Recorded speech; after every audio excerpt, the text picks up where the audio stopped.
Nation, let's get it.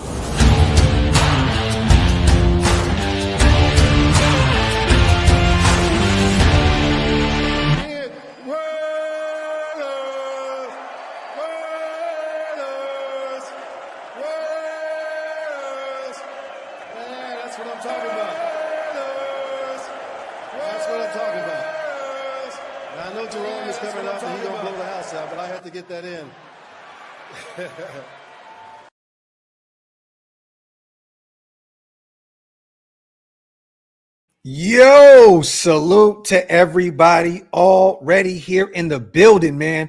I appreciate you guys as always. Salute to the greatest chat in YouTube history. Make sure you guys wipe them feet. That means hit those thumbs up and also hit that subscribe button if you guys are not subscribed yet. A lot to talk about today. The media was out there today at OTAs. A lot going on. We're going to talk about Geno Smith, Aiden O'Connell. We're going to talk about the defense. It sounds like today our guys shined on the defensive side of the ball, especially the backups, which is great news. I see a ton of people on Twitter and Instagram and my comment section already freaking out about Geno throwing a few picks. Well, I'm here to tell you guys, no worries over here. It's not that big of a deal. New offense. Take some time to get that thing gelling. It's a good sign that the defense went out there and made some moves today. We're going to talk about it, but salute once again to everybody here in the building. I see Black Raiders, Shock Bowers, Alzado, Frank, Dyson, all my people here, man. I see Cisco, Punchy, Loso, my brother Johnny Wade, Brian Rodriguez. Man, salute to all my guys. Richard C., Emotional Raider, James Bowles, all my dogs. As always, salute to you guys. Let's get to it, man. Once again, OTAs took place today. Henderson, no pads yet, you guys. There's nothing to can't really gauge where this team is yet because once again, OTAs just started. Few players still not out there yet. We'll talk about that here shortly as well. But hey, man, I like what Ty just said. I'm glad he threw picks to our defense, right? That's how I'm looking at this thing. For those who didn't see what's going on, looks like Geno threw 2 or 3 picks today. Looks like Aiden threw one. Salute to Chris Smith, our young safety, former 6th rounder out of Georgia, captain of that, team that won a championship or 2 out there in Georgia. Tommy Eichenberg, our 2nd-year linebacker out of Ohio State, came down with one. This is what you want to see, you guys, at OTAs. This is what you guys want to see, right? Geno is in year 1 in Chip Kelly's system. It is going to take some time to install this thing, get it right. You want to see this defense because, once again, this is Patrick Graham's defense with Pete Carroll's secret sauce, sprinkled in. It's the same defense. It's a new offense. Chip Kelly, new running back with Ashton Jenty, some new weapons on the outside. Dante Thornton, who had a great touchdown out there, great deep ball by Geno Smith thrown over Jeremy Chin. Salute to Dante Thornton, friend of the show. Want to see our young rook ball out. But, there was some good, some bad, some ugly with Geno. But I'm looking at this as more of give the defense some love because if the tables were turned, you guys, right, it would be, oh, my God, the defense sucked and Geno went out there and threw 4 or 5 touchdowns against a bad defense. Well, this was some backups. Chris Smith came down with one. Tommy Eichenberg came down with one. This is what you want to see. Jeremy Chin, our new safety, first year, in Graham's system, Pete Carroll's system, came away with one. This is what you want to see. And nobody was pressed at the presser, no pun intended. Pete Carroll was really excited about what this team looks like out there. Brock Bowers was really hyped. Max, man, leadership on full display during that presser. It was good to see Malcolm Kuntz speak a little bit. He was out there working with the trainers, still coming back from that injury. They're not pushing him out there in the OTAs and to get underway immediately, to give him some time to get right, make sure he's healthy and ready to go. Same thing with Christian Wilkins, okay? We're going to talk about him very soon as well because Pete Carroll had some words about our 2nd-year guy, Christian Wilkins, that missed the majority of the year last year with the nasty foot injury. It looks as though there was no boot on his foot today, you guys. That's a good sign. They're being very patient with him. But Pete Carroll basically said, and I'll read what he said verbatim. This is going to take some time. It's going to take some time to get him ready to roll. So it looks like there was some type of truth to Tony Pauline from Sportskeeda's rumor about Christian Wilkins and that foot injury. I'm not going to jump the gun yet because, once again, our head coach has not said that this guy's going to need a second surgery and miss the entire season. There's nothing of that, magnitude just yet. So I'm going to pump the brakes on the Christian Wilkins talk, but it does suck to see that he's not completely healed and ready to go from that Jones fracture. That's a tough injury to come back from, you guys, especially when you weigh as much as he does. That's a big boy, big defensive tackle. It's going to take some time to get right, but he has a ton of time to get healthy before week 1, before training camp rolls around. This is OTAs, you guys. Let's not jump the gun. I'm already seeing people on Twitter saying that this was a terrible move by the Raiders last year. Tom Telesco bringing in Christian Wilkins. No, it wasn't. That was one of the best players, if not top 2, top 3 best players in that free agency pool. And we brought him in really early. So I'm not going to jump the gun and say it was a nasty free agency pickup just yet. Pump the brakes there. But salute to everybody. Let me get these supers in real quick. Salute to Louis G. Presser got me hyped, Graphk. Me too, bro. I am hyped. I am definitely hyped with, all our leaders. Brock Bowers, I don't know if you guys seen it, but he seems a little bit more personable, in year 2, just got back from Georgia. Salute to him, graduated out there with, I believe, a real estate business degree or something along those lines. Don't quote me on it, but he talked briefly about that at the presser. He seems like he has just more, year 2. He's no longer the rook. A little bit more experience under his belt. So you love to see the energy he brought. Max Crosby just basically just speaking like the leader that he is. He's hyped, but he needs guys to buy in. If you want to be great, you got to go out there and let it all on the line. Every day you love to see it. He spoke highly about Malcolm Kuntz, pretty much saying that that's been his best running mate up to this point, and he's excited about getting Kuntz back into the fold this year. Kuntz spoke briefly, not too much to talk about on his end. Pete Carroll had me totally hyped. Outside of the Christian Wilkins talk, he spoke really highly of Geno Smith, said those guys look really good out there, spoke highly of the defense. But once again, man, the presser really got me energized for this season, man. I'm hyped. Salute to the Mopes. Brock said Jenty was rocked up and all. Yeah, man. Yeah, man. You know what's funny? That came on. We were out to lunch. I was with the wife and the kids, and we went out to lunch, and I was watching the presser at the table when instantly when he said that, I just pause. Like, hey, yo, Brock, you got to do better than that, Brock. Salute to my guy, DeMokes, in the building. Appreciate you on the $5 holla. Salute to my brother, the Jersey King himself, Brandon. Raiders, let's effing go. Salute to my guy, Brandon. I just checked on the package that my dog Brandon is sending you guys. We will be doing the St. Jude's marathon this weekend. My guy sent some goodies for the giveaway. I think we have a Max Crosby signed jersey. I believe we have a Zeus. We have a few other items that we're going to be looking at to potentially give away. Stay tuned. Salute to my guy, Brandon. I appreciate you, brother, for all the support and everything you do for the channel. Man, my dog, forever indebted, man. Salute to my guy. Salute to Ty. People are overreacting. I'm so confident that, man. The thing is, Ty, the one thing I do understand is the words with Christian Wilkins. That's a little concerning, right? Because, even myself, I'm like Tony Pauline, Sportskeeda. There's probably not really too much truth there. But Pete Carroll went into the presser, you guys, and stated this, and this is what he said verbatim. It's been a difficult recovery, said Carroll. He has done everything he needs to do. This is Christian Wilkins.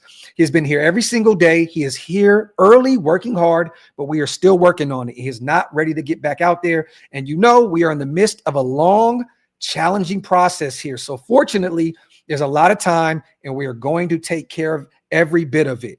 We have really tried to be really diligent about the way we have worked it and the way we have monitored it and all of that. And he has been really on board the whole time, but it has been challenging. So once again, Pete Carroll did not hold back speaking about Christian Wilkins' injury. It looks as though it's going to take some more time for him to recover from that foot injury. But once again, this is why you go get a JJ.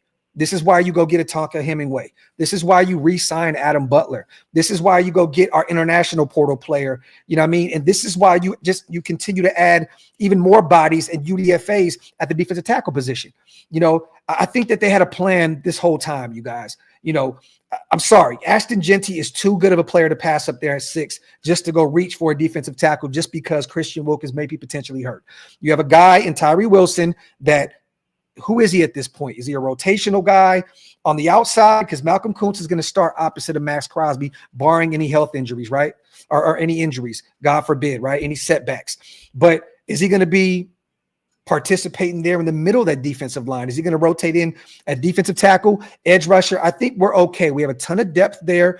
I'm not too much worried. It would suck to see your $100 million player and Christian Wilkins not be able to play this season, but I am very confident in Rob Leonard having all those guys ready to go. I'm very confident in Pete Carroll and Spytek and what they built this offseason in terms of that defensive line. I think we're going to be okay, regardless if Christian is ready to go week 1 or if he's not. It is what it is. You never want to see a $100 million player of Christian Wilkins' stature not be ready to go, you know, during OTAs. But it is what it is. This is the hand that we've been dealt. We're going to deal with it. But once again, I'm not going to jump out the window and start tripping out here about Christian Wilkins because, once again, we need him. He is definitely a major piece of that defensive line.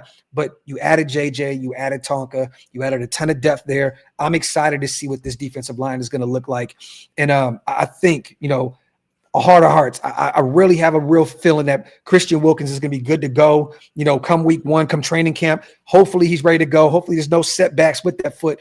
But once again, I'm not going to jump out the window. But the words that Pete Carroll did use today were pretty concerning about our second-year guy in Christian Wilkins, a guy that we picked up in free agency last year and gave him a shit ton of guaranteed money. Salute to my brother, Ty, and salute to him once again as well, gifting 5 OLV Raiders Network memberships. Salute to my brother. Appreciate you, Ty, my dog. I seen all the pictures you sent me as well with the jerseys, the Raider Cups and stuff. Salute to my guy. Ty is a Raider through and through. You love to see it. Salute to my brother and salute to all the new members. If you missed out on these 5, hit the link. It's pinned up top. It definitely helps us keep the lights on over here at OLV Raiders Network. Salute to Pace. Geno better throw some picks in May. I don't want an ass defense. Thank you, Pace. Thank you. Once again, thank you. Thank you. I'm not going to jump the gun here. This is a guy that is 34 years old. His best work is not going to be in May during OTAs in a new system, year 1 with Chip Kelly and them trying to figure this thing out. Chris Smith is in what, year 3, year 4, something like that, right? Tommy Eichenberg in year 2. You want to see some glimpses of why we took him out of Ohio State, you know, even former regime or not. You want to see Tommy out there make some plays. Jeremy Chin is a veteran, a guy that's been in this league for many moons now. You paid him handsomely this offseason, 2 years, $16 million, I think $8 million per. You want to see this guy go out there and make some moves. Geno needs to get all these mistakes out now while he's learning this system so it doesn't happen during the regular season. I understand that a ton of people are pissed because he had 15 picks last year, but once again, this is a well-improved offensive line from what Seattle had. We're going to have one of the better ground games in football with Ashton Jenty, Raheem Mostert, Sincere Zeus, whoever it is out there. We're going to be fine. This offense is going to be really tailor-made to Geno. It's going to protect him. The offensive line is going to be really good. The ground game is going to be phenomenal. I know a lot of people think that he downgraded at the wide receiver position, and rightfully so. You can say that because Metcalf is a proven player. You know, Jackson is a proven player. Tyler Lockett is proven, but there's a ton of potential out there at the wide receiver position, you know, with Dante Thornton, you know, with Tommy Touchdown, with Jacoby, who was coming off a major year last year, Trey Tucker, who had a diving touchdown today as well from Geno Smith. You love to see it. Trey stretched out, came down with the football, better catch than a better throw. You want to see that with Trey Tucker, right? We're going to be okay. And then not even counting Brock Bowers. I heard he had a phenomenal catch where the refs called it an incompletion. I think a lot of people in the building out there watching said it was a catch, but it is what it is. You know, Brock kind of laughed it off a little bit. And then you got Michael Mayer out there as well. So I'm not too much worried. I think Geno's going to be fine.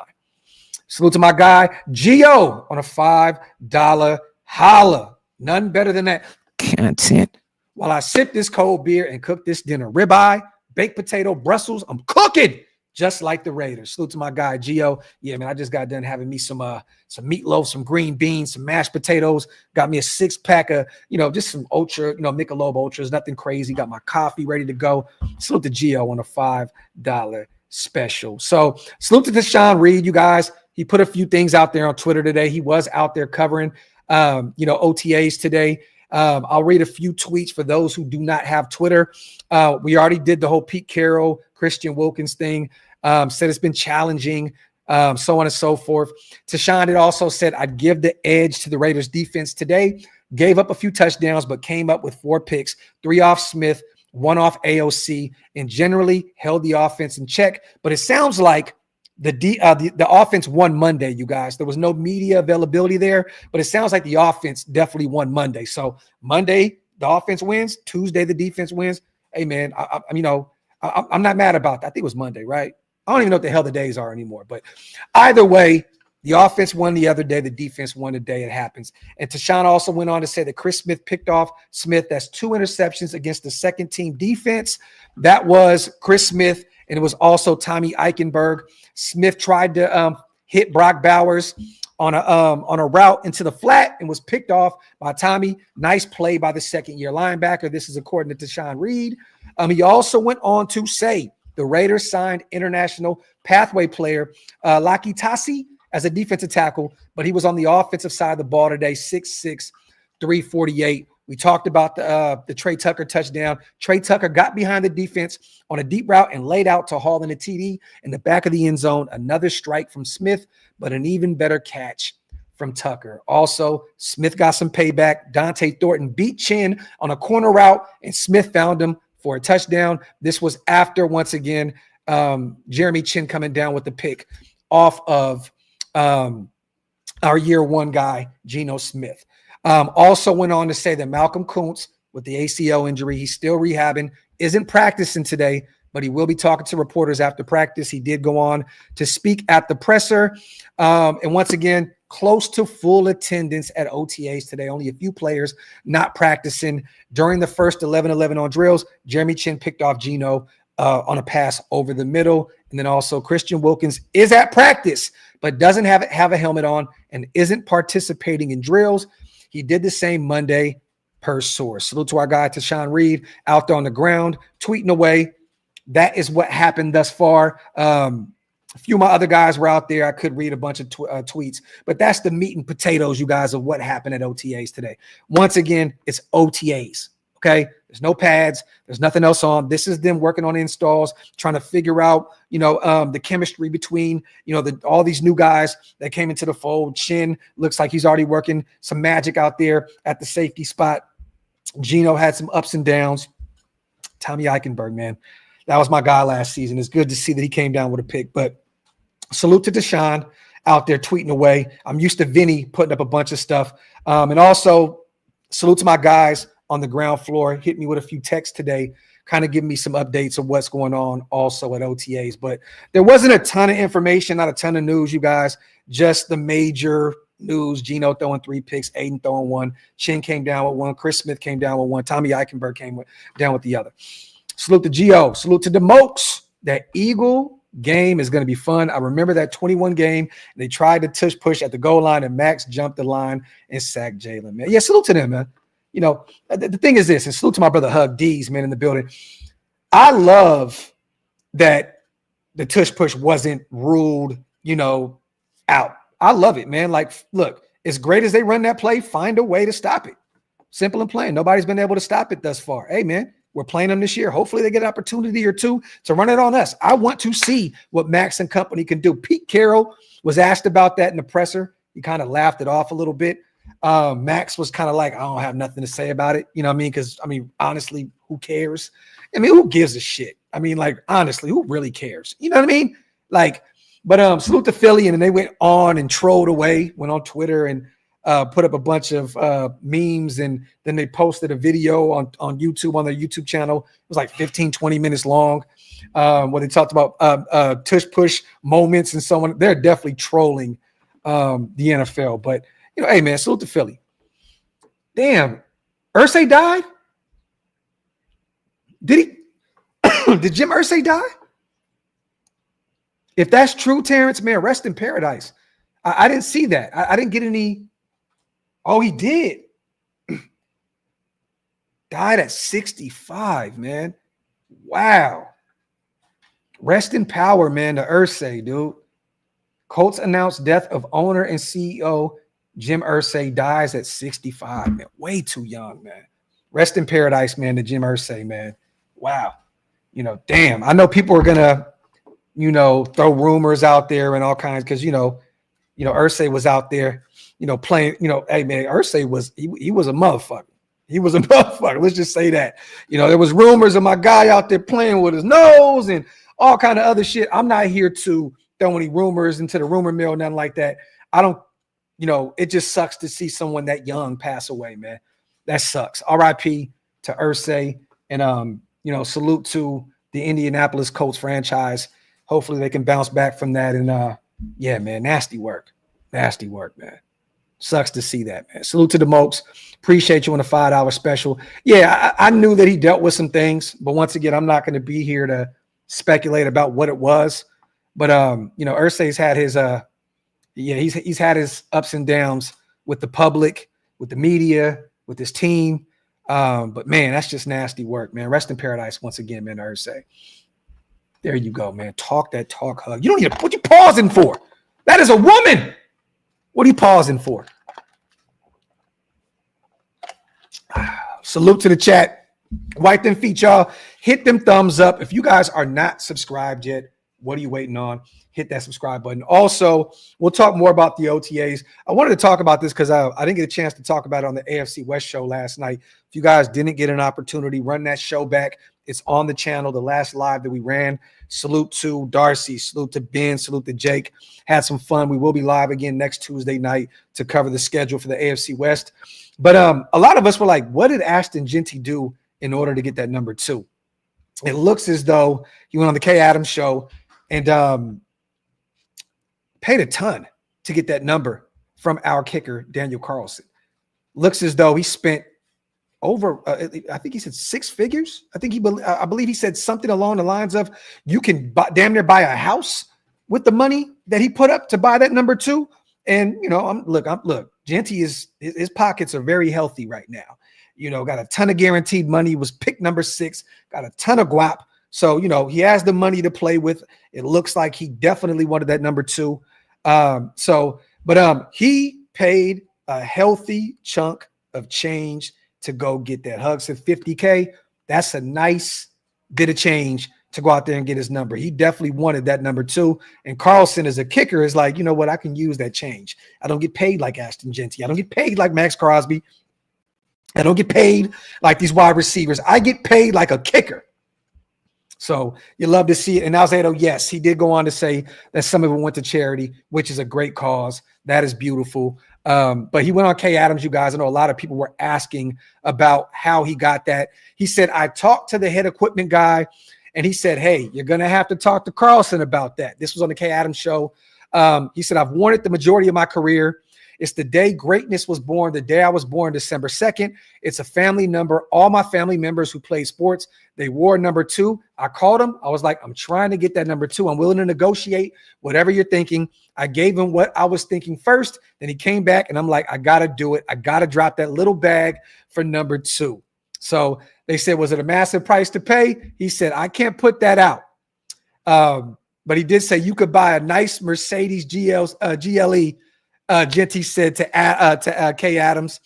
And then he went on to say, well, let me say this. They said that a Mercedes GL3 runs anywhere from $63,000 to $95,000. So it seems that it's safe to say somewhere in that $60,000 to $100,000 range. So salute to our guy. He really wanted that number 2, went out there and got it. He also went on to say he saw that signing bonus. Jenty said of Carlson, he was cool about it. And then he also went on to say that some of the money would be going to charity. So Carlson won't be keeping all of it. And we all know that Jenty signed a 4-year, $35.9 million deal that included $22.75 million just in the signing bonus alone. So he has the money to do it. Salute to our guy, our rook, and salute to Daniel Carlson for allowing our guy to get number 2 to continue to wear that number as he has his whole career. So salute to him, man. Yeah, you love to see it. A number that he's already worn before. So, no harm, no foul. No harm, no foul. Let me see. He said Carlson make a dough on a running back again. Talk. Salute to Marty in the building. Let me see. He should have paid for that zero from Bennett instead. Come on, man. Come on, man. Agent Zero, man. You don't want to take Agent Zero's number from him, man. There's a reason we call him that. It's Agent Zero, man. Come on, man. Nah. He need that zero, man. That zero look good out there at the cornerback spot. USC, from what I was told and from what I've read and from what I've seen and heard, we have signed everybody. I know we had a conversation the other day about Jack Besh being one of the only guys to not sign. From what I have read and from what I was told, he had signed. I think somebody in the chat was saying that he didn't, but I was told that everybody signed. So, and that's what I read as well. So it looks like all our rooks are under contract going into the OTAs. Salute to my guy, Big Mike. Damn, now I got to get a new Carlson jersey. Shit. Salute to my guy, Big Mike Raider in the building as well. Get some questions in, you guys. This isn't going to be the longest live. I just wanted to talk a little bit about OTAs today, have some fun, before the weekend. Well, let me say this.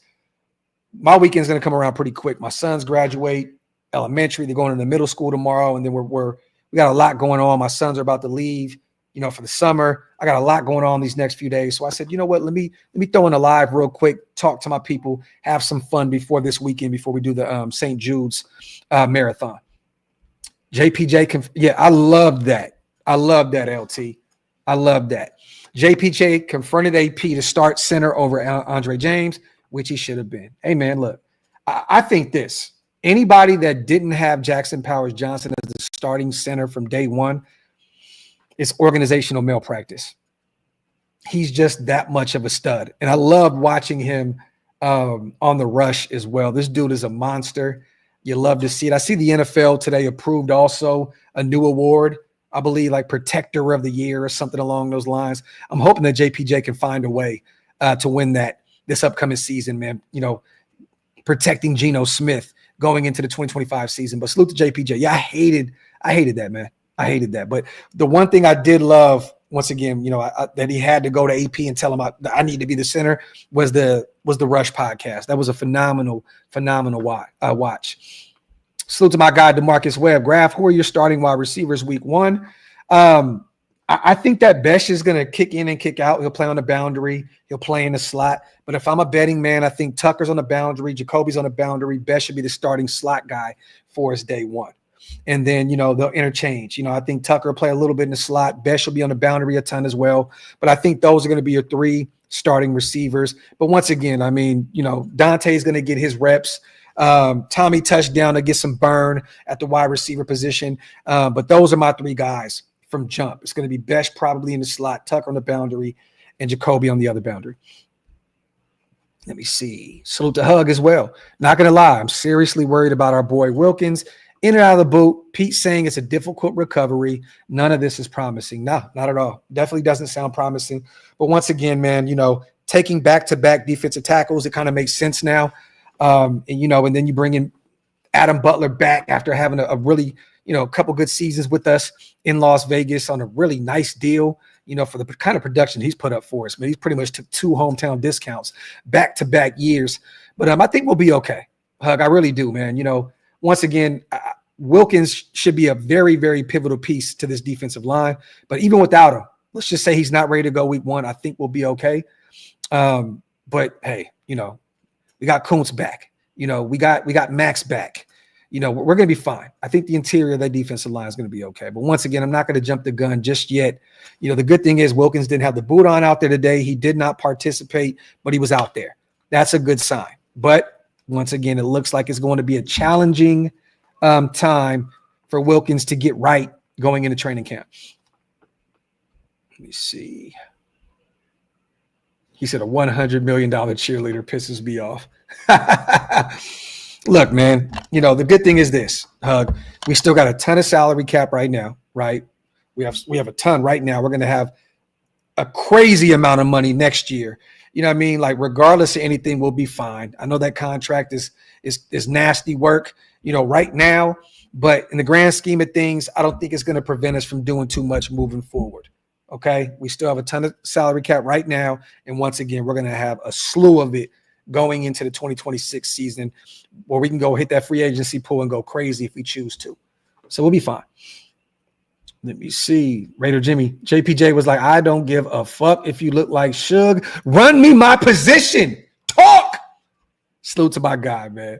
Jack says, yo, Graphk, what veteran wide receiver would you still want to bring into our wide receiver room? Well, there's a few guys out there you can look at, right? Keenan Allen, he's in his 30s, had a pretty good season for Chicago last year, had over 700 yards receiving, even with DJ Moore and Roma Dunze out there. He's an option. Amari Cooper is still an option. And I put him on a thumbnail today, you guys, because from what I heard is there's still a few teams that are interesting. We're potentially one of the teams that are still keeping an eye on Amari Cooper. I heard New Orleans is potentially another team to keep an eye on. Dallas was before they made the move for George Pickens. But, maybe Buffalo, looks to potentially bring him back, even though they went and got Palmer and, added some more firepower to that room through the draft. I think, honestly, Amari is definitely a name to keep an eye on. And he would kind of follow the trend of what we have done at the wide receiver position, right? Great route runner, one of the better route runners in football. Besh, great route runner. Jacoby, great route runner. I wouldn't be against bringing in Amari. Now, the problem is, and we know this as Raider fans, he struggled, to catch the football at times, right? Did it in Dallas, did it in Cleveland, not too much in Buffalo because there wasn't a ton of reps out there.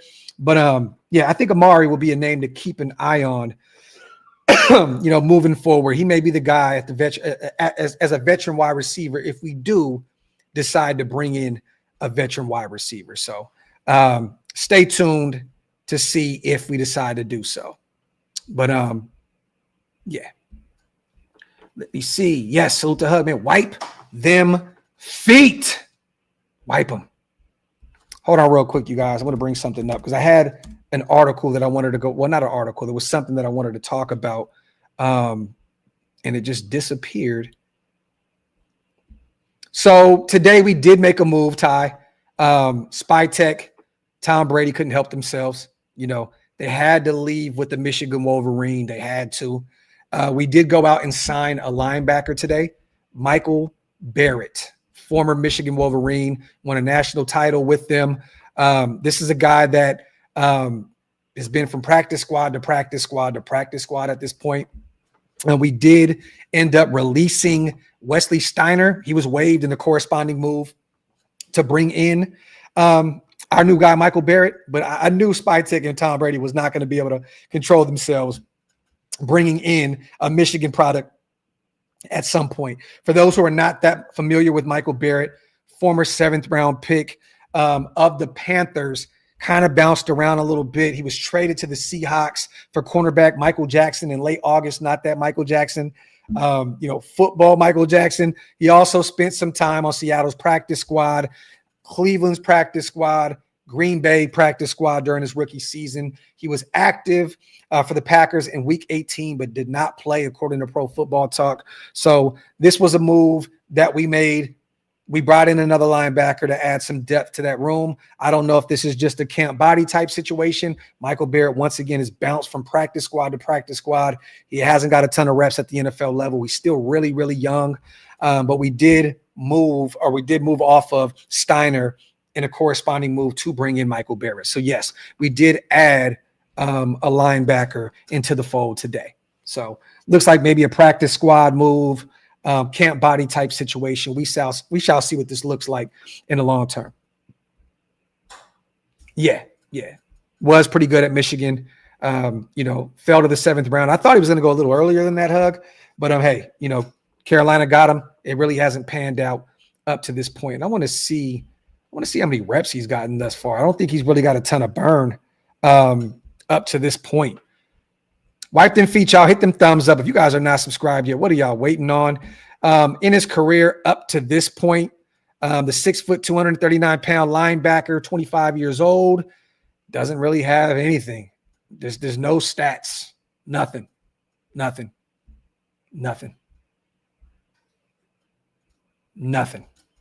I'm literally looking at every different site, PFF, ESPN, everywhere. Michael Barrett has not played a snap at the NFL level yet. Simple says, Graphk, that hat is ugly as fuck. I think you should send it to me. Salute to my guy, man. I always love my Oakland Raiders stuff, man. I will not part ways with anything that says Oakland on it. It could be a piece of paper that says Oakland Raiders on it. It's going on the wall. Yeah, John B., that sucks, man. It sucks. Salute to my guy, Franklin Skinner, in the building, my dog. Salute to my guy. Salute to the Mopes. What do y'all think of the cast of the new Madden movie? Not really a Nicolas Cage fan, but I think he was good on Face Off. I'm a Nicolas Cage guy. You know what I mean? I don't know why people don't like Nicolas Cage, but I think he's going to play a good John Madden. Christian Bale is Al Davis. I think they got it right. I know a lot of people disagree, but I'm excited to see what they look like. Salute to my guy, Hug. Question, whose shoes was Barrett trying to fill on those teams? They might have had dope linebackers already. Hug, I mean, honestly, dude, you're going from one bad team in the Panthers to an okay team in Seattle to another okay team in Cleveland to a really good team in Green Bay. I mean, look, man, if, you know, the only thing I can say is this, Hug, he's still young. He's only 25 years old. You know, maybe he can find his way onto the back end of this roster at the linebacker spot. I don't think that he's going to make this team. At the bare minimum, he'll probably be on a practice squad, but he may not even make this team at all. So, but to be on that many teams already and still not, you know, have any statistics to show for it, it's kind of nasty work.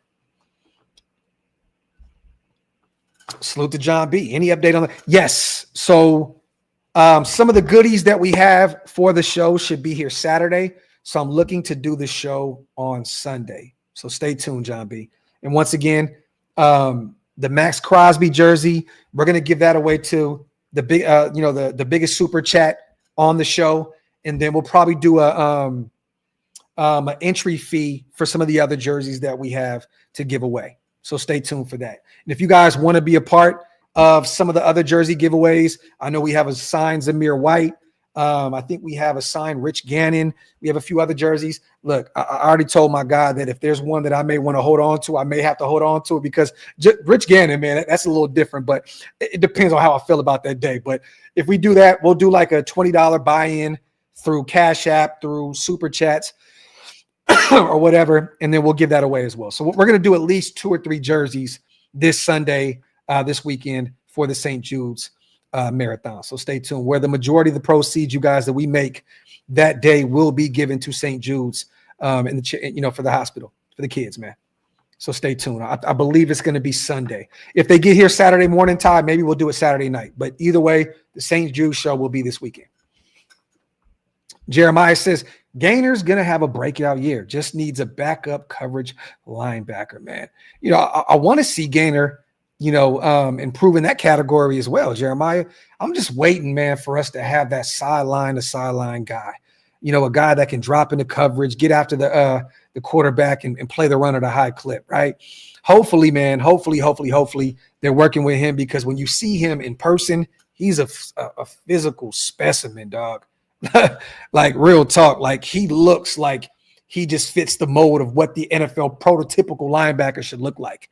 You know what I mean? So I'm excited to see Amari this year and what he's going to look like with Pete Carroll in the fold, helping on the defensive side of the ball. Big fan of Ferrari. Mario, me and him were talking potentially Friday. Stay tuned. Sanjit sent me a text yesterday and said I should be able to do it Friday. You have some time. So stay tuned. Me and Sanjit, me and my brother, man, love doing shows with my guy. We're going to talk about the trenches. We're going to talk about the new pickups on the offensive line, and we're going to talk about the new pickups on the defensive side of the ball on the defensive line, defensive tackle position. So stay tuned for that. Let me see. Yeah, man, I can't wait. I cannot wait.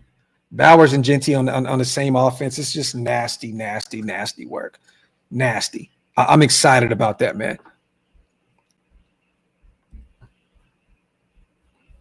Salute to Hug, man. Graphk, I will give away a free 22 by 48 UV DTF gang sheet. Basically, anything you want turned into a dope sticker will make it happen. Roughly 53-inch stickers would fit. Look at Hug, man, pulling up my father activities, man. Salute to my guy. We'll talk behind the scenes, Hug. I'll hit you up, bro. We'll definitely get you involved for sure, man.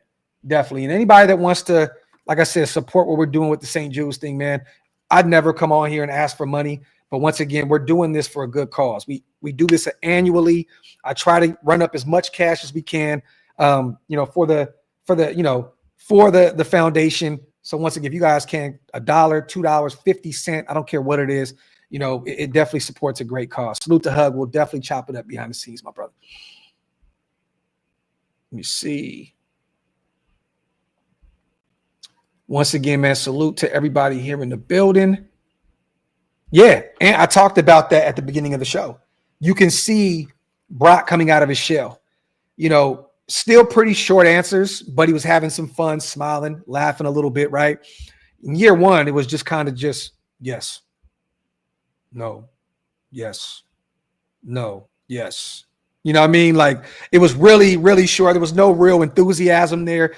You can see that Brock is starting to come out of his shell, and I'm excited to see what he looks like as a leader year two, being the kind of football player that he is, man. I'm excited. Mario says Brock is a man of few words, definitely, but he is definitely coming out of his shell a little bit.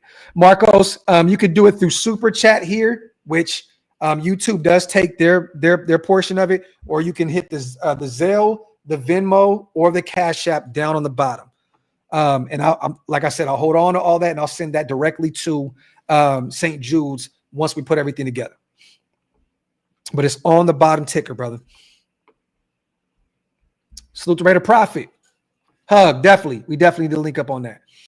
Interesting graph. Much talk about the linebacker room after free agency and draft.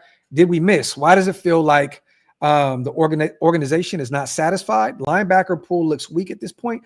I don't think that they're not satisfied, Raider Profit. I don't. I think that they love a Landon Roberts. They got him pretty early in free agency after Spillane got that massive deal, right? And what a Landon signed, like a 1-year, $3 million deal. They brought in Devin White, who's on a prove it deal, no guaranteed money. I believe it's like a $1 million deal. I know that they're high on some of these guys that are in the building. Ferrari, Tommy Eichenberg, who came down with a pick today. They went and got, Lindenberg in the 7th round out of Minnesota. I don't believe that they're not satisfied. I think that they've seen a guy out there today in Barrett that they thought may have some type of potential there, and they just wanted to see what they had.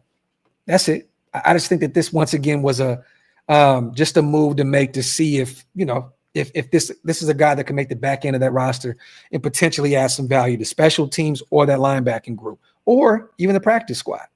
But I don't think that they're not satisfied by going and making a move for Michael Barrett. It's not that big of a move. I think that they do like that group. I think that they're satisfied with the second level of that defense right now. I think that they're going to depend a lot on that defensive line with Max, Kuntz, Tyree, Adam Butler, and potentially Christian Wilkins, if God forbid, that injury isn't serious. And, once again, Pete Carroll is excited about you. Even spoke about Stokes today at the corner spot. Said he looked good out there, right? Chin came down with a pick. He said that, he's already looking good out there. I'm excited, man. But I'm not too much worried about the linebacker position. I think that they like what they have. We haven't really invested a ton in that group since, we haven't done it in a long time, but especially with Graham in the fold at the defensive coordinator, we never really invested too much. We never went into the draft and got a guy really early. I think Tanner Muse, in the 3rd round, but that was before Graham, right? That was Paulie G.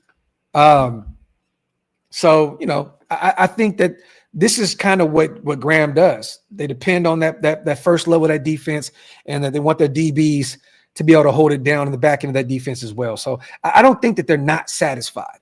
I think they like that group.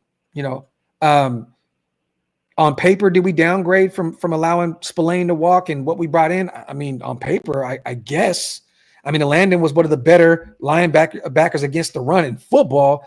And then Devin White is a former Pro Bowl guy that, looked good at times, looked great at times in Tampa Bay, winning a championship with Tom Brady and company. So, I mean, we shall see. I think that they want to see Ferrari step it up this year. I think they want to see Tommy Eichenberg and potentially Lindenberg give us some real live bullets this upcoming season. Salute to Mutation, my dog, on the $5 smack a Rooney. Are you and the boys no longer doing Roundtable Sports? I love this new podcast format you guys have on the AFC West.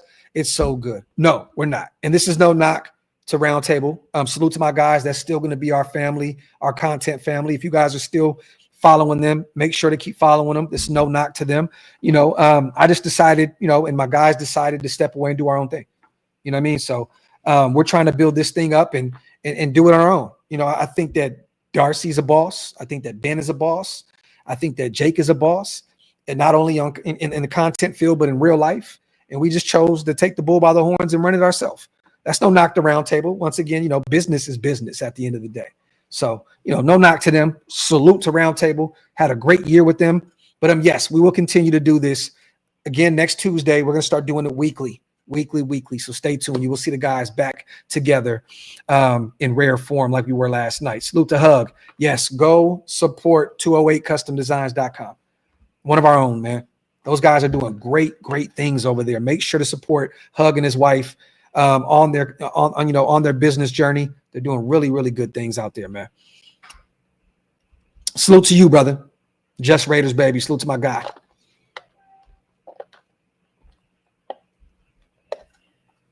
Would love that. Would love it, Matt. I mean, in a perfect world, you want to see a young guy, regardless if the previous regime took him or not. You would like to see him pan out. You know what I mean? So in a perfect world, it'd be great. Let's just say a Landon doesn't have a great year and Tommy steps it up. Hey, man, you move on from the veteran and you got your guy, your replacement already there with Tommy Eichenberg. So we shall see. But I really want to see what Tommy can do this year, what Ferrari can do, and potentially Lindenberg can come in and steal some reps. We shall see. Salute to my brother, Demon King, in the building. My dog. It's always good to see my brother Jason Hunter in the mix. My dog, my brother. We definitely got to get up for a cigar, man, and some drinks soon, my brother. Let me see. Get some questions in, you guys. Once again, we're going to do about an hour today. Just wanted to talk a little bit about OTAs. Wanted to talk about, the nation on Twitter and Instagram jumping the gun like they do year in and year out, freaking out about Geno Smith throwing 3 picks at OTAs with no pads on and with a new offense that they're trying to install with Chip Kelly and company. You guys got to realize this too. Geno's going to clean up those picks. Is he going to have his share of them this year? Yes. He had 15 of them last season, which was nasty work. But, we're going to have one of the best ground games in football. This is going to be an offense that runs the football a ton to set up the pass. That is going to make sure that Geno cleans up those mistakes. Will he have some picks? Definitely. I mean, look, every quarterback has picks. Mahomes throws his, Burrow throws his, all these guys. I mean, Josh Allen he was problematic as fuck early on, throwing a ton of picks. He just started to clean that up recently. They're going to throw some picks. You know what I mean? But when this thing gets to really rolling and the pads are on and all the starters are out there and we really get to rolling with Chip Kelly's system, we're going to be okay. Because this offense is going to run through Jenty. It's going to run through Jenty. I don't know if you've seen the presser today where Pete even said they're working on his pass blocking. They want him to be a guy that can play on third downs as well. Did you guys see that with Pete Carroll today? Did you see that? He said it today. He said, we are working with Jenty to make sure on his pass blocking abilities, right, that he can still stay on the field on third downs. So I love it, man. I love it. Once again, this offense is going to run through our guy that we picked 6th overall in this year's draft class, you guys. And then you got Brock out there. Once again, once this thing gets flowing and gelling, we'll be fine, man. We'll be fine. Hug, my brother. You are a freak. And I mean that in the most respectful, non-pause-worthy way. My brother, I appreciate you, man. I appreciate you, man. Thank you so much, brother. Thank you so much, man. The words mean the most to me, man. Graphk, I want to let you know how much finding this pod means to me. Moving from NorCal 4 years ago, fellow Raider fans are few far in between. I get my football fix with some of the dopest people on YouTube. Thank you so much for this platform and all that you do. all love, man. Salute to my brother Hug, man. That means a lot. Hug, if you're around when I do the St. Jude show, I would love to send a link, man. Pull up, brother. If you would like to come kick it with us for a little bit, talk some ball, pull up, man. Because look, it's probably gonna be me most of the time. If I'm lucky, I can get some of my guys. You know what? Hammer's off Sunday, so I think Hammer will pull up and kick it too. But I would love to have you on, man, to come hang out, brother, and have a few drinks and for a great cause. Hug, my brother, that means a lot to me, man. More than the money, those words mean the most, man. Thank you so much, man. My dog with $100 bang, man. Salute to my guy, man. My dog. Yeah, this Monday or this Sunday. It should be this Saturday or this Sunday. This weekend for sure. Raider Prophet, I got you. I did not pass up your super, my brother. I will be reading that next. What's our makeshift O-line looking like right now, Graphk? I don't really think it's a makeshift. I think that a lot of these starters are returning. JPJ at center, Colton at left tackle. He was out there today at OTAs. Glaze at right tackle. And it just depends on what these guards are going to look like. Is Caleb Rogers going to steal a spot his rookie season out of Texas Tech? Is Jordan Meredith going to hold down one of those guard spots? Is, Parham gonna stick around as a starter? Is Alex Kappa, the veteran who had a terrible season last year in Cincinnati, gonna step up and return to that Tampa Bay form? We shall see. If I'm a betting man, I think right now, I think this system is kind of more tailor-made for what Parham does at the guard spot. I think Parham will potentially be one of those guards, but I have him as our backup center more than anything, Parham. But he could steal one of those guard spots. I think that he'll be better in this system with Brendan Carroll and Chip running the show. But I think people are not giving Jordan Meredith enough credit here, Joe Nation. He looked good for us, in a blink of an eye last year, coming in and having to start for us here at times. So Meredith may steal one of those spots, but I think initially going into training camp, they're going to have these guys battle it out, but I have a nagging suspicion that Alex Kappa is going to have one of those starting guard spots, and it's going to be for him to lose. It's going to be for him to lose. Parham is going to have to battle for that spot. Meredith's got to have to battle. Caleb Rogers is going to have to battle. But I think that they would rather have a proven veteran out there who's been there and done that starting on this O-line. And so I would say if the starting O-line was today, it's going to be interesting, man. I don't know if Parham or Jordan Meredith are going to steal that spot, but it's got to be JPJ at center, Colton Miller left tackle, Glaze at right tackle. I would just go with Parham and Kappa right now. I think they're the starters going into training camp, but Meredith can definitely steal one of those spots. Salute to my guy, Joe Nation. You know what, Raider Prophet? I was thinking about, a lot of people ask me about the mental health shows that I used to do early on. Thank you, brother, for the kind words too. I was thinking about maybe doing those as members only shows. A ton of people ask me about those and why I don't do them anymore. It was kind of tough because, when you dip into the mental health pool, so to speak, a lot of negativity hits the chat. I don't want stuff to trigger some people that go through things. So it was kind of difficult to constantly do those shows because we're getting weird, crazy, comments and stuff like that were attacking people. If we do bring it back, maybe we'll do a mental health membership only shows. Maybe we can bring that back this season and maybe do, a couple of months or something. Salute to my guy Prophet, man. Wow. Okay. Punk, I would love that. Salute to our guy Dante Thornton. Yeah, man. Came down with a touchdown today at OTAs on Jeremy Chin. Geno with a slapper. Said 750 rookie season. Okay. The thing is, I don't know if he's going to get enough reps to be able to get that kind of production. I really, truly see them rotating him in and him getting his burn. But with Tucker out there, with Besh and how much draft capital they invested in him, taking him in the second round, Jacoby Myers, another guy that a lot of us aren't talking about, Kyle Phillips, former UCLA guy that played under Chip Kelly, one Tommy touchdown, right? I just don't know if Dante is going to be able to get enough burn in year one to get that kind of production. I would love it. I would absolutely love it, man. I do. I definitely would. But hey, we shall see. We shall see. Salute to my guy Punk, man. J-Row, prayers your way, brother. Paper Chase says, Parham the left guard, Caleb the right guard. Okay. So Parham right in between Colton and JPJ, though Rodgers between JPJ and Glaze. Let me see.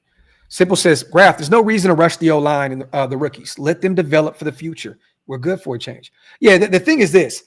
We know that Charles Grant is going to take some time because you already have essentially your starting, left tackle and right tackle in Colton Miller and DJ Glaze.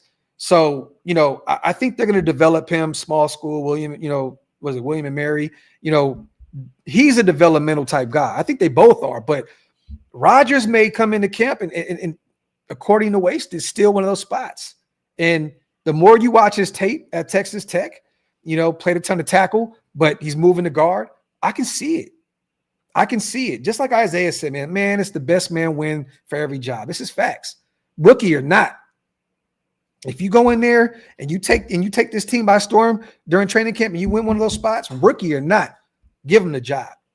Simple and plain. That's why I thought that, JPJ was dealing with some things at the beginning of the season, some injuries, but I always he's the center. There's no reason to put him at guard. He's the center. Yeah, facts. Go watch some of that tape. Charles Grant's a dog, man. He's a dog, bro. Yo, Step, I'm telling you, bro, I'm excited to see what he can do moving forward. Rodgers moves people, bro. I think he's got to start over Kappa at all costs. We shall see. Once again, if Kappa can clean it up, from the mistakes he made, a ton of them last year in Cincinnati with that nasty O-line as a whole, I don't know how you keep the veteran off the football field day one. And this coffee is strong as shit. Let me see. After the Raiders presser, you see me in the chat, 2-4. I was excited, man. I was excited. Salute to my guy, Jason Lane. For those who don't know, this is a Denver Broncos fan. He supports us heavy. Initially started with us over at Roundtable and watches the show. Amen, hug. I'm a fan from Ben's channel and found Graphk through Ben. And so glad I did, even though I'm not a Raiders fan. I just love hearing Graphk talk about football. Thank you, Jason. That means a lot, my brother. Salute to you, man. Salute to my guy. Loso has it Miller, Rodgers, JPJ, Meredith, Glaze. Okay. Interesting mixture there. We shall see. Once again, you guys, I'm working on the Sanjit show. It may be here Friday, so stay tuned. We're working on a time. Family stuff and work prohibited. We should be able to get it done Friday, so stay tuned for that. The 3rd, me and Murph will be live. Salute to my guy Murph and Swag Jeff.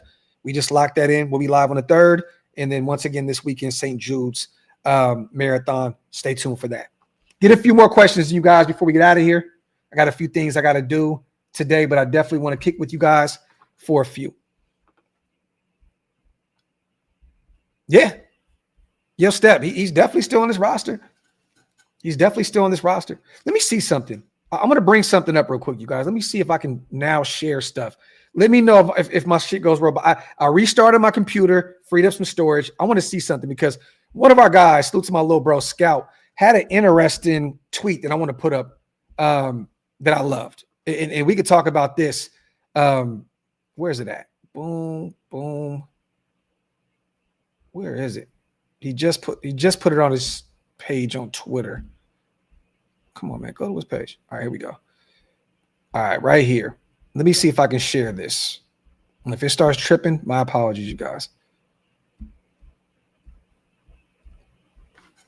Oh, we're good. The restart, we lit. We are lit. Let's go. Thank God the restart saved my soul. All right, bring it back up on. Oh, hold on. At the stage. All right. This is what our brother Scout said. Right now, there's some notable Raiders roster battles shaping up for training camp. Quarterback 2, Aiden O'Connell versus Cam Miller. I don't think that's truly a battle at all. I think that Cam Miller, they're going to be very patient with him. He is a developmental type talent. He'll be quarterback 3 on this roster. Aiden O'Connell is clear-cut the number 2 guy. I don't see him losing that job to Cam Miller in year 1 coming out of North Dakota State. Running back 2, Sincere McCormick versus Raheem Mostert. Running back 4, Dillon versus Amir White. I disagree with this thing as well. I don't think that it's going to be Sincere versus Raheem Mostert. I think the running back 2 spot, barring any injuries or, or Raheem not being ready to go, which it sounds like he's ready to go. It looks like he's clearly over that injury sustained in Miami. He is running back 2. I think the running back 3 spot will be Sincere probably, and that running back 4 will be Dillon and Zamir battling it out. I don't, if Sincere is healthy, coming off what he did last season in those few games, I think they like to keep him around. Wide receiver 3, Trey Tucker versus Dante Thornton versus Kyle Phillips. Do you look at Tucker is wide receiver 3, or is Jack Besh just wide receiver 2 immediately behind Jacoby Myers? He could be, right? This is the new regime. They drafted him. I can see that. So maybe Tucker is the 3rd option at this point. You know what? I'll agree with that. Versus Dante Thornton versus Kyle Phillips. I think Trey is clear-cut the wide receiver 3. And then I think Dante will be that 4th guy. Kyle Phillips, once again, I don't know if he makes this roster. He is a Chip Kelly type guy. He's been in the league for a few seasons, can play special teams, so on and so forth, did play under Chip at UCLA. I don't know if he's going to be battling it out for a wide receiver 3 spot. I can see him in the mix right here, that wide receiver 5, wide receiver 6 spot with Kyle Phillips, Kyle, Tommy Millott, Colin Johnson, Alex Bachman. Colin Johnson is 6'5", 6'6". He's a big body wide receiver. I don't have him making this roster. I don't have Bachman making this roster at all. I think the wide receivers are going to be Jacoby, Besh, Tucker, Dante Thornton, Tommy Millott. You know what? I'll throw Kyle Phillips in the mix as well. If they do decide to keep, an additional one, maybe it is Colin Johnson, or they bring in a veteran, the likes of an Amari Cooper or so on and so forth. But interesting one right there. Tight end 3/4, Ian Thomas, Justin Shorter, Carter Runyon. I don't think there's going to be really a battle there. I think the veteran, Ian Thomas, coming over from Carolina, he's going to be essentially your blocking tight end. I think he'll be the guy, if he's healthy and good to go. I don't think we're going to hold on to an additional one. If anything, maybe Shorter or Runyon are on the practice squad. Offensive line, swing tackle, Charles Grant versus Thayer Munford. I have to disagree with this as well. I don't look at Charles Grant as a swing tackle in year one. He is a developmental type guy. I think Thayer is going to be your swing tackle, a guy that can play left tackle, play right tackle, kicking at guard if need be. Tackle 4, Munford versus Dalton Wagner versus roster spot. I don't know if Dalton Wagner, I know he's still on this roster. I don't think he makes this roster. I just don't. The measurables are there. The production was there at Arkansas. We got him as a UDFA a few years ago. I don't know if this guy makes this roster. So, I think Grant's going to be here most definitely. You just invested a 3rd round pick in him. I think Munford will be here because of, the versatility that he could provide. Former 7th round pick out of Ohio State. Starting guard, Parham versus Kappa versus Meredith versus Rogers. We just talked about that one.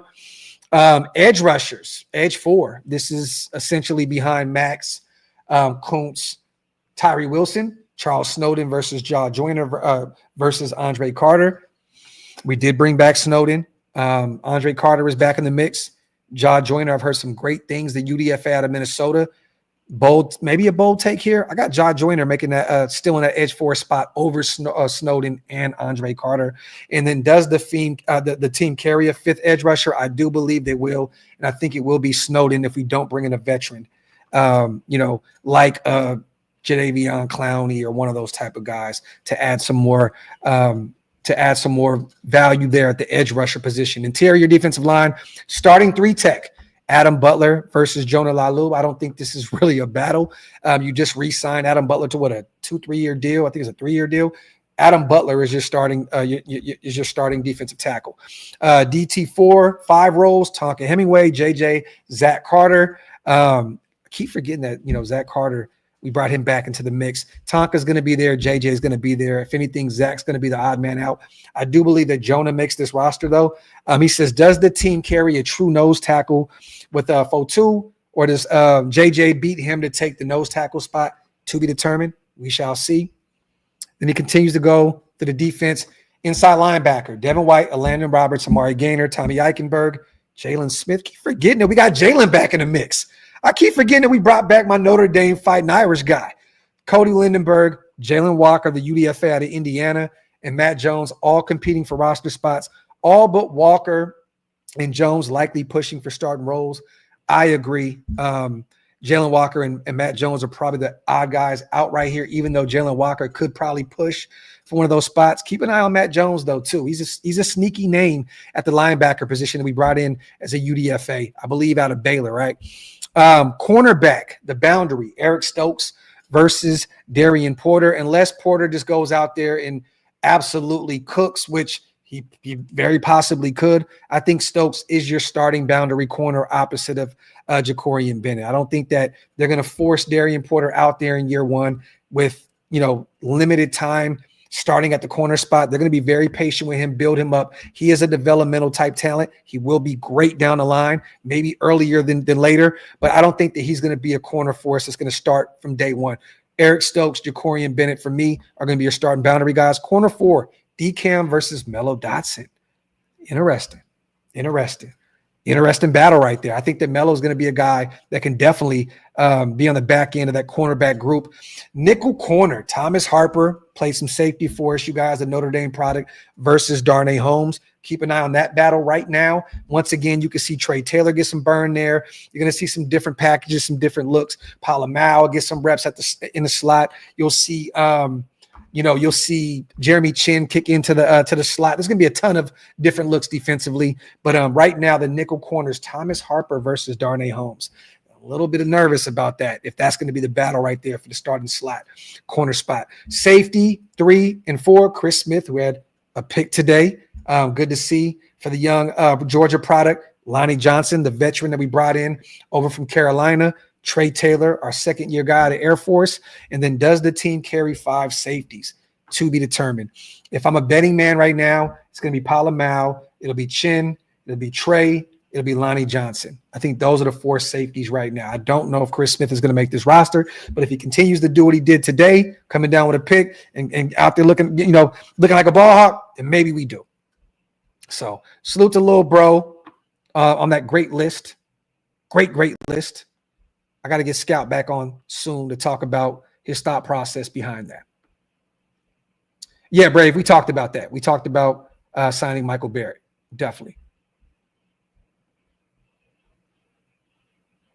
I don't think so. I don't think so at all. He'll be a rotational edge rusher for us, and then they'll kick him inside when need be in different packages. Let me see. Make sure I didn't miss anything in the chat. Salute to CGR, my brother, gifting 5 OLV Raiders Network memberships. Salute to my brother CGR and one of the GOATs over here in My Fathers. If you missed out on those 5, you guys, and you guys want to become a member, hit the link. It's pinned up top. Once again, it definitely helps us keep the lights on. Salute to CGR, my guy, man. Salute to Ty. We all know running back 1, but who gets 2 and 3? Me, personally, it's going to be Jenty, Raheem Mostert, and then, man, I would love to see Sincere and Dylan find a way to both make this roster. But, I'm a Sincere guy. You guys know how high I was on him as when we brought him in as a UDFA. Whew, man. This is interesting. I think Sincere would probably be the 3rd running back right now, but I wouldn't be shocked if it was Amir White, a guy that kind of brings a different skill set to the table than Raheem Mostert and Ashton Jenty. We shall see, though. We shall see. It's going to be a good battle to watch with Sincere, Dylan, and Zeus in camp. So you don't have Sincere making the roster at all. Okay. We shall see, man. No, not at all. For what? He's one of the starting wide receivers that we have right now. Simple. I think if anything, though, he needs to have a big year for us to stick around. I think after this year, right, he'll have one more year on his deal. So, I think he has to have a big season for us because they went and got Dante Thornton, a guy that they're really high on, a speedster, big body guy that, can play on the boundary a ton for us. Trey Tucker is one of your better wide receivers on this roster right now, just right now. Besh is going to be a beast. Dante is going to be a beast. But no, No, I don't think you need to move him full time to just returning kicks. And he doesn't have to solidify his roster spot. He's on this team. But I think that he has to have a big year for us to stick around moving forward. Because once again, you essentially went and got 3 wide receivers in this class. And then who's to say Zachary Franklin, the UDFA, doesn't find a way to make himself, find himself on this roster? Who's to say? But Tucker has a roster spot as a wide receiver. The thing is, he needs to have a productive season this year, especially with the quarterback that can throw the deep ball in Geno Smith. He needs to have a productive year this year in order to stick around for years to come. So, they took Tommy Millott. They took Dante Dort. They took Jack Besh. Took a ton of wide receivers in this year's class. So Trey Tucker is on notice right now. He's definitely on notice. Let me see. Get a few more questions in, you guys. Paper Chase says, but Lott needs to be the kick returner, punt returner, broken score from anywhere.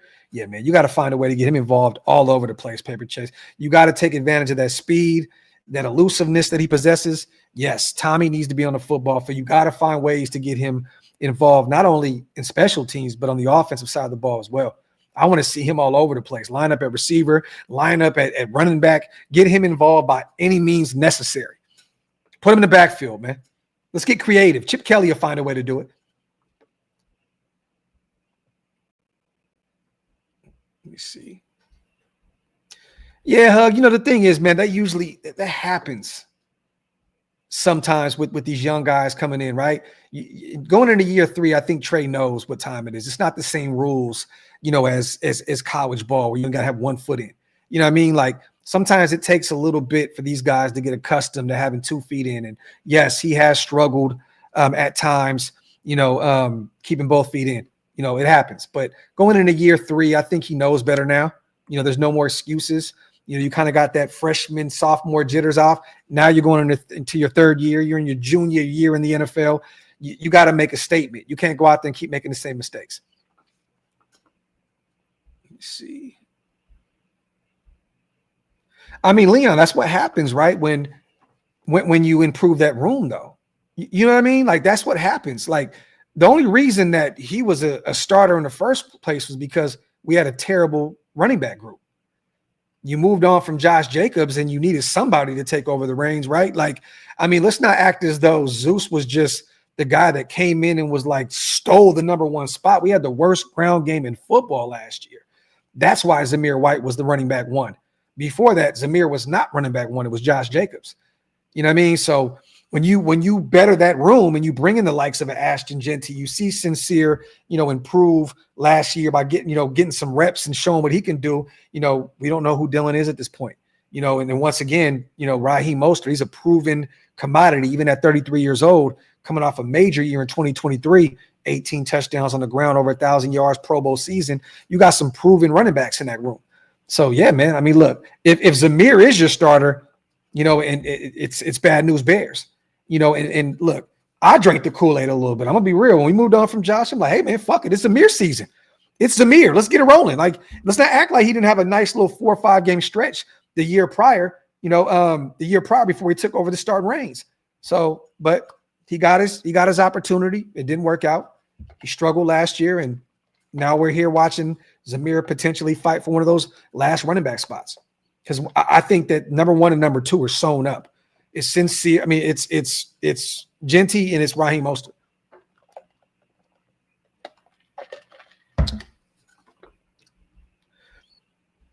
I think that he ends up Jay Rader with the Chicago Bears. I think that's been the plan since day one. Ben Johnson shockingly didn't take a running back, I believe, until the 7th round. I think they took the kid out of Rutgers, which he's a baller. He's a baller. I always butcher his last name, but Kyle, I forget how to say it. But they waited until the 7th round. They still got DeAndre Swift, a guy that they moved on from before in Detroit when Ben took over as offensive coordinator.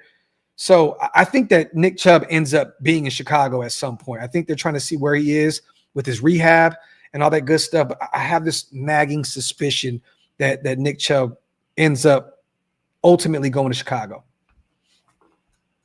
But I would love to bring Nick Chubb in as could you imagine having him as your 3rd guy after those nasty injuries or that would be crazy. Ashton Jenty, fucking Raheem Mostert and Nick Chubb. That wouldn't even be fair.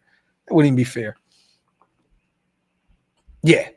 I think it's just a matter of time at this point, 007, before he ends up in Chicago. Because once again, they don't really have, outside of DeAndre Swift, a proven running back room out there in Chicago. And the one thing that Ben Johnson, he's always had to have a great ground game to have that offense work the way it did in Detroit. They had that two-headed monster, with David Montgomery and Gibbs out there in Detroit. They need that. And I think that they're just kind of waiting to see where Nick Chubb is in his rehab before they potentially bring him in. Hug, I wouldn't be shocked. I don't think that's a bold take. I don't think it's a bold take at all. Yeah, Dan, this is facts. Zamir was a starter out of necessity. Facts plus tax. But once again, you guys, look, man, let's not do this. OTAs just started. Let's not freak out about Geno throwing a few picks. Let's not freak out about, oh my God, it was Tommy Eichenberg and it was Chris Smith backups that got some picks off of Geno Smith. This is not the easiest system to get down. Like Chip Kelly, this is year one. This is week one in OTAs. It's going to take some time for these guys to put this thing together. You want your quarterback to make mistakes now. I mean, I don't know if you guys seen this, but PFF put it out there that, Geno was the number 10 quarterback in football. This is what they had to say. PFF ranked Geno Smith the 10th best starting quarterback heading into next season. And they had to say this: few would have pegged Smith to grade as the 6th best passer in the NFL over the past 2 seasons, but here we are. In fact, his 85.8 passing grade in that span is just 0.2 points shy of Patrick Mahomes. After being traded for a 3rd-round pick this offseason, Smith should enjoy an improved offensive line, but a downgrade in receiving weapons, which you have to ultimately debate that with Brock Bowers. I mean, I would rather have Brock over a Jackson, a DK Metcalf, a Tyler Lockett at that age. I mean, honestly, Brock is one of the best football players in the NFL going into year 2. He protects the football and has a knack for generating big-time throws. So once again, this is coming off PFF, and I know I don't really go off of PFF. I'm not a big PFF fan, but they had him ranked as the number 10 quarterback going into the season. So let's not jump the gun and let's not freak out about Geno throwing a few picks. Let's make this more about Tommy Eichenberg. Let's make this more about Chris Smith and those guys, the young guys coming down with some picks and what that will do for their confidence moving forward. Do you think this is killing Geno? I mean, yeah, he's a competitor. He's probably pissed off he threw 3 picks, but this does a lot for Tommy Eichenberg going into this season and his confidence. This is a lot for Chris Smith, where we have not heard his name a ton. We were even, a lot of us were questioning a week or so ago if he was even still on this roster. So let's hype up Chris Smith. Let's hype up Tommy Eichenberg. Let's not kill Geno Smith for throwing some picks in day 2 of OTAs. I mean, honestly, are we going to freak out right now over this? Let's not do this, man. As Raider fans, we already make ourselves look crazy year in and year out, tripping over the most bogus shit in the world. Let's not freak out over Geno going out there and making a few mistakes, trying to learn the system that he's going to be running these next few years with Chip Kelly in the mix. Come on, man. Like, once again, you want Geno to make these kind of mistakes. Get all that out now, so when training camp comes around, and week 1 comes around, all those jitters are out. He knows the system like the back of his hand, and now we're moving and shaking. Simple and plain. So, but yeah. Other than that, you guys, let me get the hell out of here. We're coming up on an hour and a half.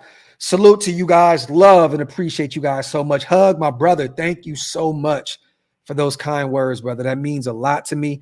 We will be live once again, if not tomorrow, Friday. I'm trying to get this time down with Sanjit. Trenches Talk with Sanjit. Stay tuned for that this weekend. The St. Jude Show. Stay tuned as always. Once again, you guys, love and appreciate y'all. Keep me in the algorithm. Get those likes up. Wipe them feet. Share the show. Let everybody know what we got going on over here at OLV Raiders Network, and hit that subscribe button. As always, love and appreciate y'all. Wow.